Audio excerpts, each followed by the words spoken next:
pelo sinal da Santa Cruz, perante o nosso Senhor, dos nossos inimigos, em nome do Pai, do Filho e do Espírito Santo, pode sentar.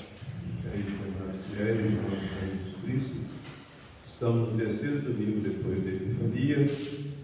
O Evangelho de hoje nos oferece a oportunidade para falarmos sobre a fé, essa virtude teologal. São três as virtudes que se referem diretamente a Deus: a fé, a esperança e a caridade. São Paulo, na Epístola aos Hebreus, capítulo 11, fala sobre a fé. Primeiro, ele define a fé. A fé é o fundamento das coisas que esperamos e a demonstração, a prova das coisas que não vemos. A fé, caríssimos e amados irmãos, está na inteligência e na vontade. É uma virtude. A fé é motivada, portanto, a nossa inteligência confia em algum motivo para crer naquilo que não vê. É o fundamento, a demonstração. Como? A palavra de Deus. Deus é o motivo da nossa fé. Ele é a verdade, Ele é a bondade. Então, tudo que Ele ensina é verdade, mesmo que a gente não veja e nem possa entender, como seja os mistérios. Nós cremos porque Deus falou.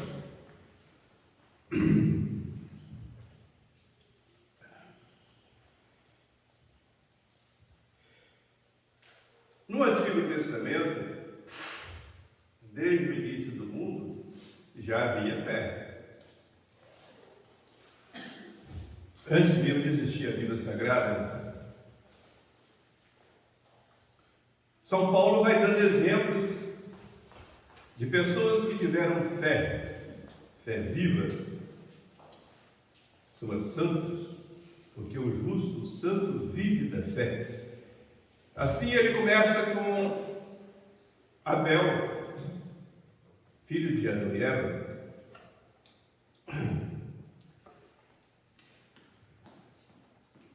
Abel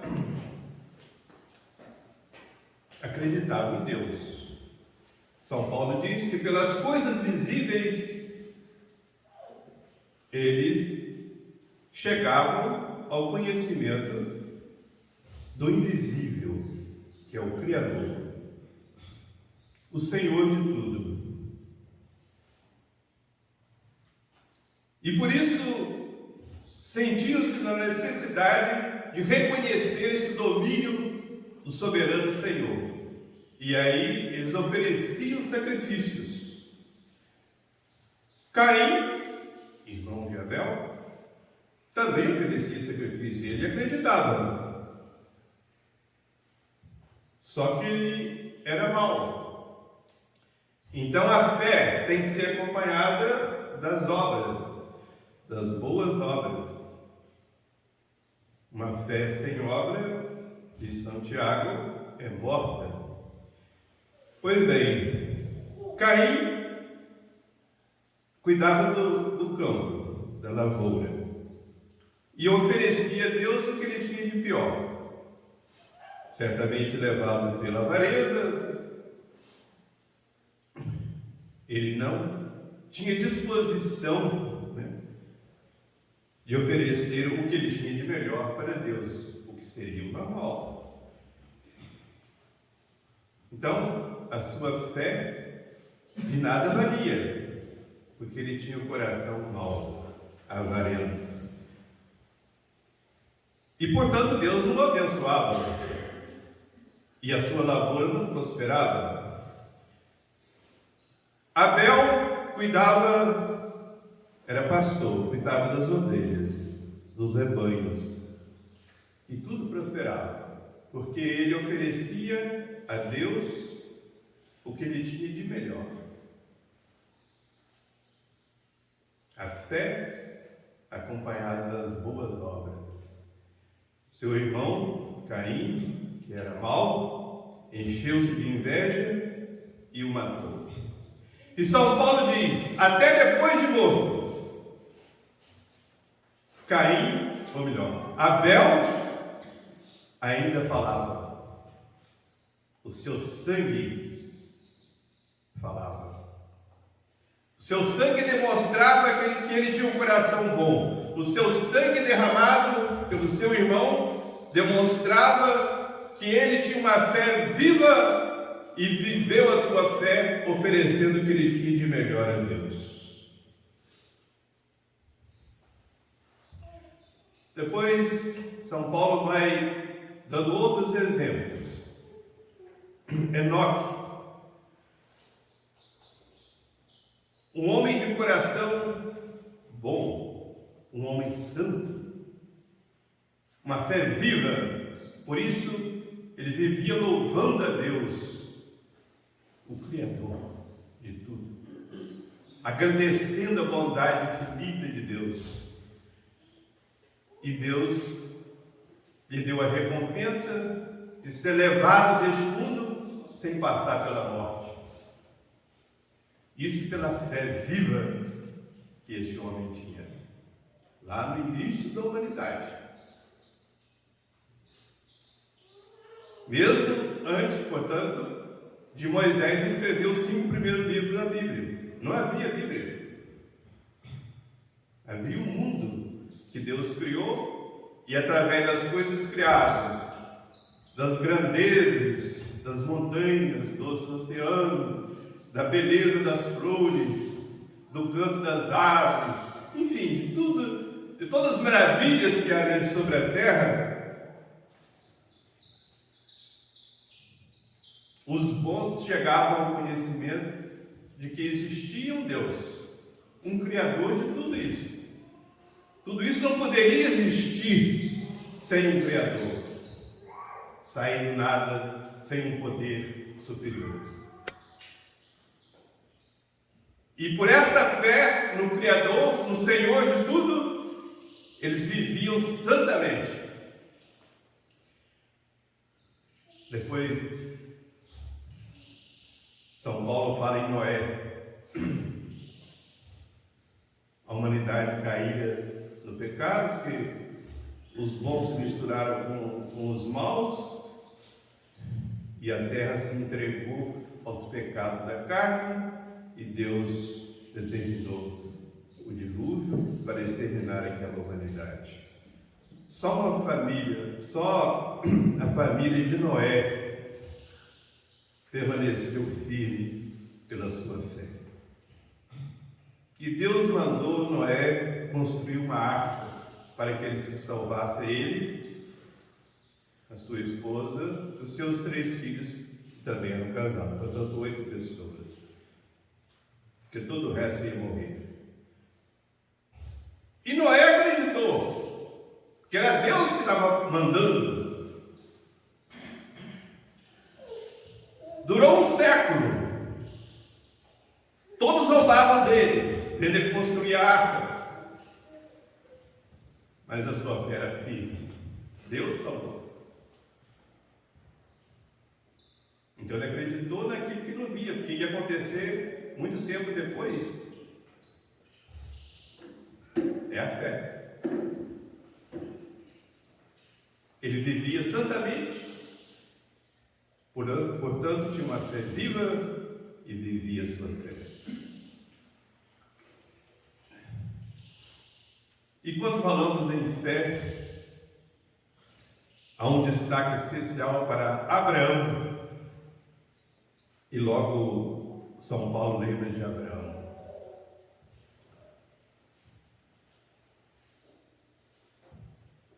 Um homem santo. Um homem que vivia na presença de Deus. Que o próprio Deus disse para ele: Abraão, anda na minha presença e você vai ser perfeito. Ele vivia sempre na presença de Deus. Mas a sua esposa Sara não tinha filhos. era estéril, já era idosa. Ele também bem idoso. E Deus disse para ele: você vai ter um filho. E deste filho sairá uma numerosa geração.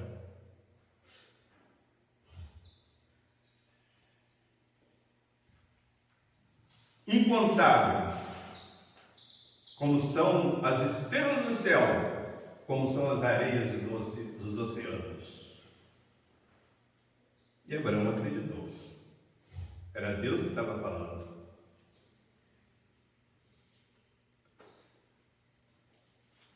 E ele teve, e a sua esposa teve um filho, Isaac.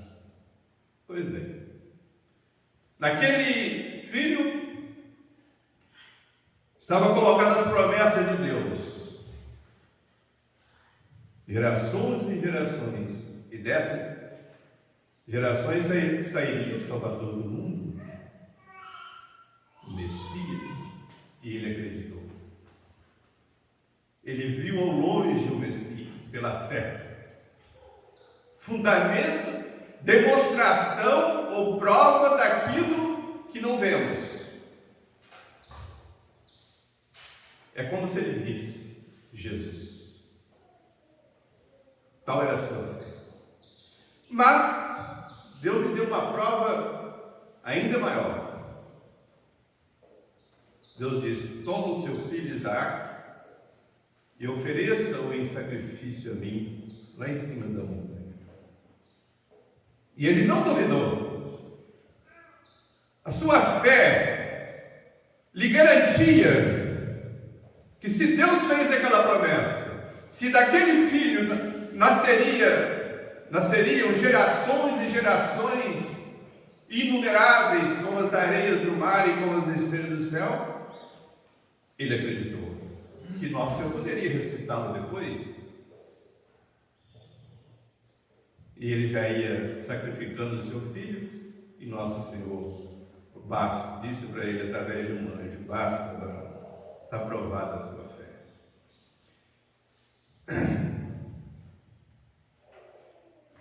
O outro exemplo dado no São Paulo é Moisés.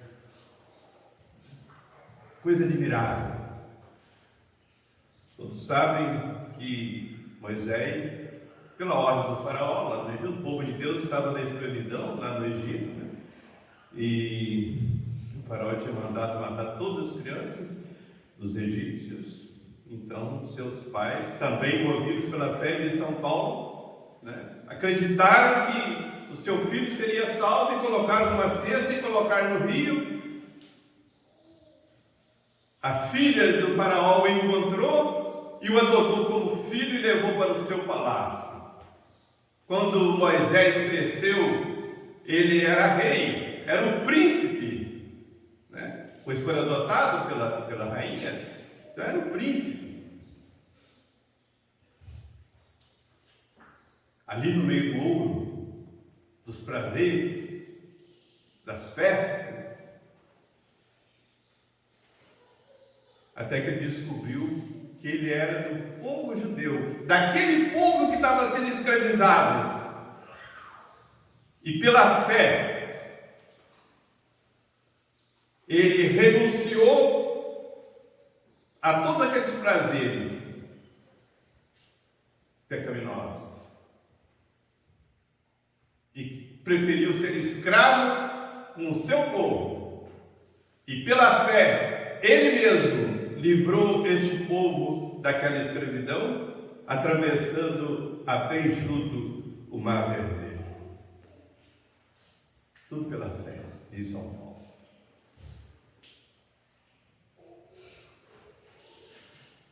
Atravessaram o deserto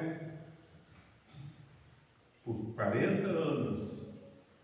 40 anos no deserto. Mas pela fé, aqueles que permaneceram fiéis chegaram à terra prometida.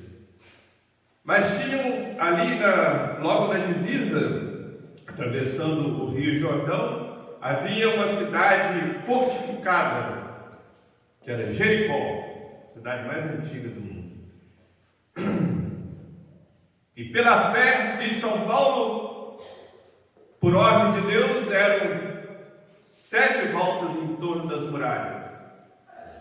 E as muralhas caíram pela fé.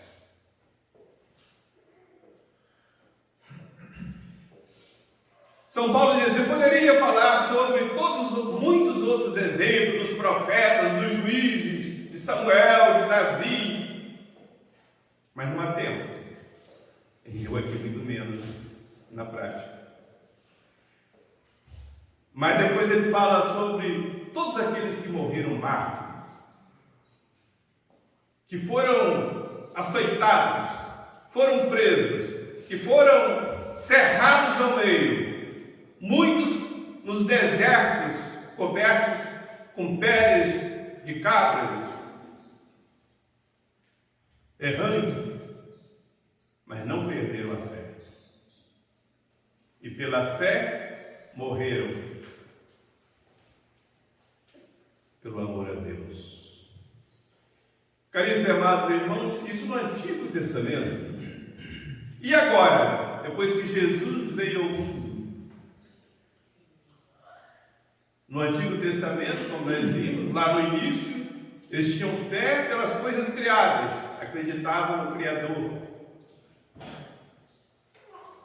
Mas os profetas falavam no futuro Messias, e o povo, acreditando no futuro Messias, se santificava. E agora veio o Messias, ele mesmo é que falou ao povo, ele fez milagres, ele fez profecias, ele deu o exemplo de uma vida santíssima, de tal modo que ninguém, os seus mais figardais inimigos, não puderam encontrar nele um pecado sequer. Então, pela sua vida santíssima, pelos seus milagres, pelas suas profecias e, sobretudo, pela sua ressurreição, porque ressuscitar alguém é um grande milagre. A ressuscitar a si mesmo, só um homem Deus. E Jesus, além de homem, era Deus. Aí está a firmeza da nossa fé. Se Jesus não tivesse ressuscitado, a nossa fé seria fraca. Mas ele ressuscitou e provou que ele é Deus. Então, caríssimos e amados irmãos, todos os dogmas de nossa fé, ensinados pela Santa Igreja, inspirados pelo Espírito Santo, os que estão claros na Bíblia Sagrada, os que foram definidos pelo Santo Padre e Papa, nós cremos com firmeza absoluta. Mas não basta crer, nós temos que viver a nossa fé. E hoje, além da fé ser fraca, é uma fé sem obras. Porque, vou dar só um exemplo, nós cremos firmemente na palavra de Jesus. Isto é o meu corpo. Tomou o pão na última ceia, isto é o meu corpo.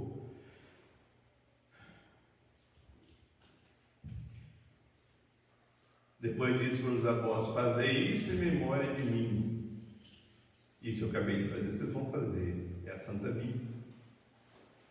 E Jesus tinha prometido a Eucaristia, dizendo: eu sou o pão vivo do céu, a minha carne é verdadeiramente comida, o meu sangue é verdadeiramente bebida. Quem comer a minha carne e beber o meu sangue terá a vida eterna. Eu ressuscitarei no último dia. Então Jesus quis ser o alimento da nossa alma até o fim do mundo. Tendo amado os seus que estavam neste mundo, amou-os até o fim. Por isso Jesus disse para os apóstolos: eu estarei convosco todos os dias, até a consumação dos séculos. Então são os representantes de Jesus, que são os bispos padres, que celebram a Santa Missa. E qual é a nossa fé na Santíssima Eucaristia? Antes da comunhão, caríssimos e amados irmãos, nós repetimos a palavra do centurião. Mas quem sabe o centurião tinha mais fé do que a gente? Quem sabe a gente só já acostumou a falar e fala da boca para fora, Senhor, eu não sou digno de que entreis em minha casa, mas dizei uma só palavra e a minha alma será salva.